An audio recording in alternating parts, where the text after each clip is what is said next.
نوجوان میری بات پر توجہ کریں. فرمایا وہ لوگ جو اپنی شرمگاہ کی والذین ہم لفروجہم حافظون، وہ لوگ جو اپنی شرمگاہ کی حفاظت کرتے ہیں. حضور غوث پاک رضی اللہ تعالیٰ عنہ فرمایا کرتے تھے دو چیزیں انسان اپنی سنبھال لینا، ایک پیٹ اور ایک شرمگاہ، تو فرماتے تھے ولایت اس کے بڑی قریب آ جاتی. ہم نہ ان لذات میں الجھ جاتے ہیں. سیانے سیانے بندے روٹی کمر سیدھی کرنے کے لیے کھانی چاہیے، زبان کے ذائقے کے لیے نہیں کھانی چاہیے. یہ زبان کا ذائقہ لگ جائے یہ کہیں کا نہیں چھوڑتا انسان. اپنی شرمگاہ کی جو لوگ حفاظت کر لیتے ہیں، کوئی بڑے سے بڑا گناہ کرنے سے بھی بندہ کافر نہیں ہوتا، بندہ کفر کرنے سے کافر ہوتا ہے. گناہ بڑے سے بڑا کرنے والا بھی گناہ گار ہے، کافر نہیں. کہ بعض گناہ ایسے ہیں جو جس وقت بندہ کر رہا ہوتا ہے اس وقت وہ مومن نہیں ہوتا. میرے نبی کریم صلی اللہ تعالیٰ علیہ وسلم نے فرمایا جب کوئی شرابی شراب پیتا ہے اس وقت مومن نہیں ہوتا. جب کوئی چور چوری کرتا ہے تو اس وقت مومن نہیں ہوتا. اور جب کوئی زانی زنا کرتا ہے تو تب وہ مومن نہیں ہوتا. اتنی دیر کے لیے اس کے دل سے ایمان نکال لیا جاتا ہے. یہ جو ہمارے لڑکے بن سمر کے نکلتے ہیں، یہ جو میک اپ کا خرچہ لڑکیوں کے برابر لڑکوں کا ہوتا جا رہا ہے، یہ جو لڑکے بھی رات کو چہرے پر کریم لگا کر کے سوتے ہیں، یہ بتا سکتے ہیں کہ مقاصد کیا ہے؟ بتا سکتے ہیں؟ یعنی بچے بھی بغیر شیمپو کے بال نہیں دھوتے. مثلا کیا کرنا ہے آپ نے اس کا؟ بڑی بڑی قیمتی چیزیں جو ہیں وہ آپ نے رکھی ہوئی ہیں. مقصد کیا ہے؟ یہ جو ہمارے بچے بن سنور کے نکل رہے ہیں تو کیا دعوت دے رہے ہیں سوسائٹی کو؟ شارٹ نکرے پہن کے جو نکلے ہوئے ہیں، اریاں لباس پہن کے نکلے ہوئے ہیں. اقبال نے کہا تھا دیار مشرق ہوس میں غلطاں، شباب اریاں شراب عیسیاں، جسے بھی دیکھو غری کے عیسیاں. ہم ایسی تہذیب کیا کریں گے؟ شباب اریاں، تم نے اپنی جوانی ننگی کر ڈالی ہے ساری معاذ اللہ. کن مقاصد کے لیے میں وہ اعداد و شمار بتا نہیں سکتا. ہمارے ہاں گند سستا ہو گیا ہے، لوگوں نے گناہ تک پہنچنا آسان بنا دیا ہے. آپ دیکھ لیں گندگی دروازے پہ اور گند موبائل میں. کیسے بچائیں ان بچوں کو؟ کیا کریں؟ کلیجے پھٹتے ہیں. کوئی باتیں سوچتے ہیں تو سوچتے ہیں آنے والی نسل کو کہاں لے جائیں، کہاں چھپائیں، کیا ایسا کریں کہ یہ بچ جائیں. خدا را قربان جائیں حضرت عثمان غنی پر. مصنف ابن ابی شیبہ میں صحابہ فرماتے حضرت عثمان غنی نا بڑے مالدار تھے. مال آتا ہے تو لوگ عیاش نہیں ہو جاتے، مال آتا ہے تو لوگوں کی خواہشات بہت بڑھ نہیں جاتی. بڑے مالدار تھے، مالدار بھی تھے اور سونے بھی بڑے تھے. حضرت اسامہ بن زید کہتے ہیں میں نے زندگی میں اتنا سونا بندہ نہیں دیکھا جتنے حضرت عثمان غنی خوبصورت تھے. پیسہ بھی حسن بھی.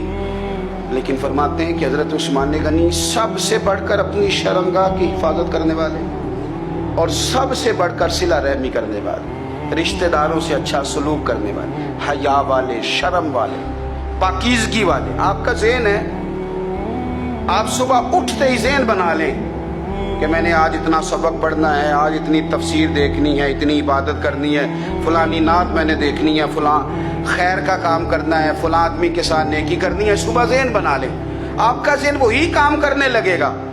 لیکن اگر صبح اٹھتے ہی ذہن میں گندگی ہے، رات کو سوتے ہی معاذ اللہ ذہن میں وسوسے ہیں، تو پھر سارا دن وہی چکی چلے گی، وہی انداز رہے گا.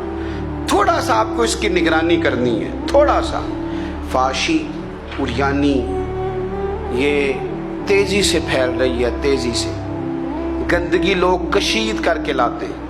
اور حیا کا مطلب صرف اتنا ہی نہیں ہے آپ زنا اور بدکاری سے بچیں، آپ اپنی زبان کو بھی حیا والا بنائیں.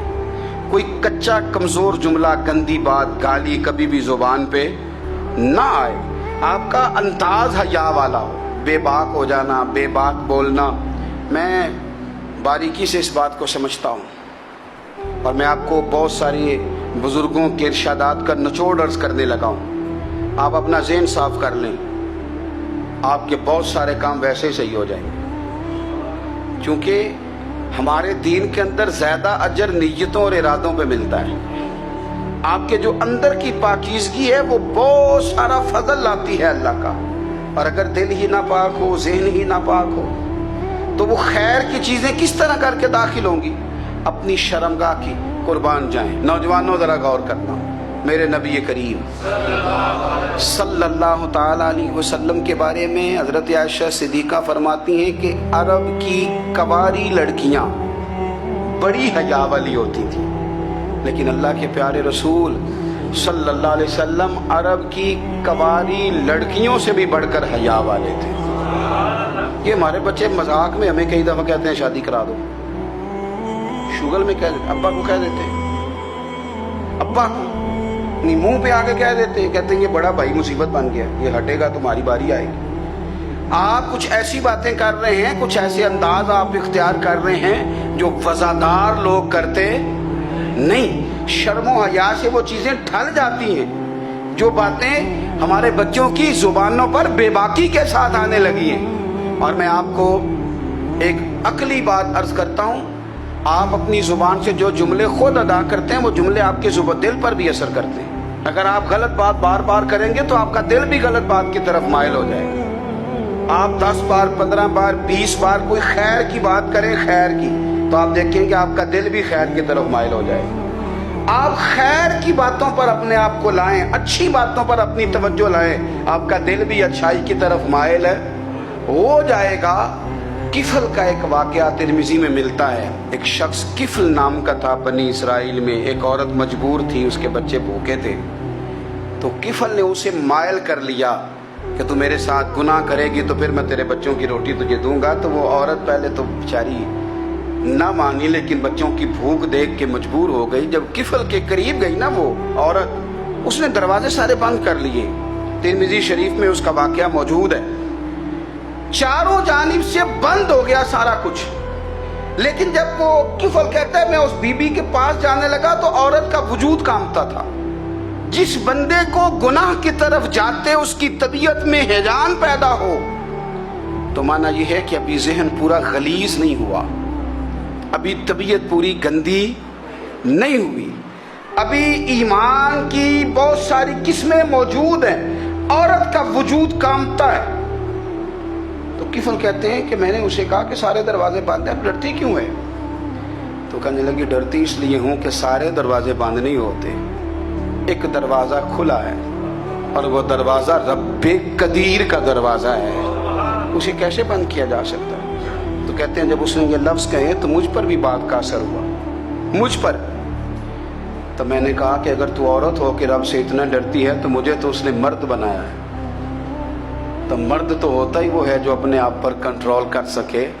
تو اب نہ معاملہ آگے جائے گا، اب یہاں بات رکے گی نہیں، جا میں تجھے آزاد کرتا ہوں. عورت گئی، اس نے توبہ کی کفل نے، اور رات رو کے کہنے لگا مالک آج میں نے توبہ کی ہے تو میرے اوپر مہربانی کرنا، میری توبہ ٹوٹنے نہ پائے.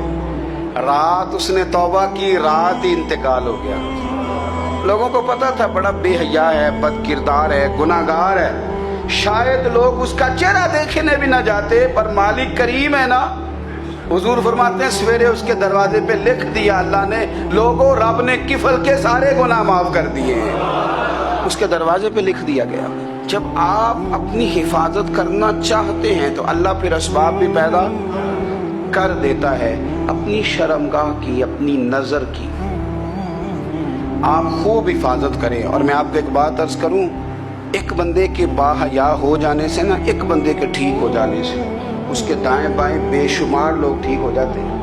نہ چاہتے ہوئے بھی آپ کی نیکی کا اثر آپ کے دوستوں پہ پڑتا ہے، نہ چاہتے ہوئے.